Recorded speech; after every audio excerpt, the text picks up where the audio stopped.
So then let's consider first of all, what is a mind in the grip of vicious circles? Well, one of the most obvious instances that we all know is the phenomenon of worry. The doctor tells you that you have to have an operation. And that has been set up so that automatically everybody worries about it. But since worrying takes away your appetite and your sleep, it's not good for you. But you can't stop worrying, and therefore you get additionally worried that you are worrying.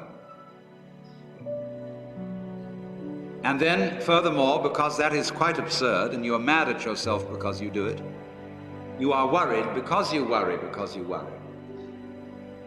That is a vicious circle. So now, can you allow your mind to be quiet? Isn't it difficult? Because the mind seems to be like a monkey, jumping up and down and jabbering all the time. Once you've learned to think, you can't stop. And an enormous number of people devote their lives to keeping their minds busy and feel extremely uncomfortable with silence.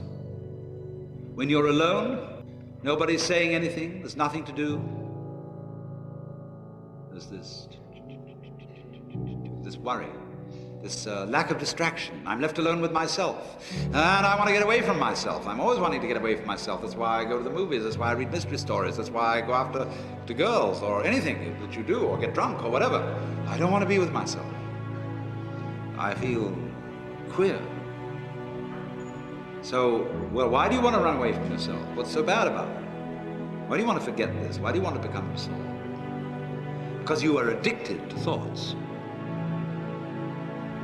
This is a drug, a real dangerous one. Compulsive thinking, going on and on and on and on and on all the time.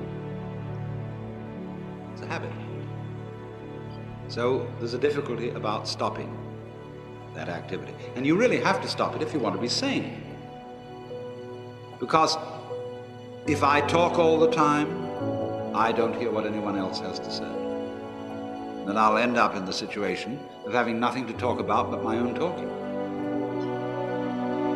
Or so in exactly the same way, if I think all the time, I won't have anything to think about except thoughts.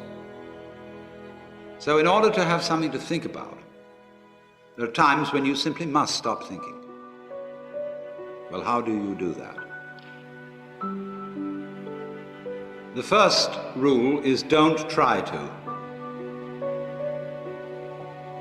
Because if you do, you will be like someone trying to make rough water smooth with a flat iron. And all that will do will stir it up. So in the same way as a muddy, turbulent pool quiets itself when left alone, you have to know how to leave your mind alone. It will quiet itself.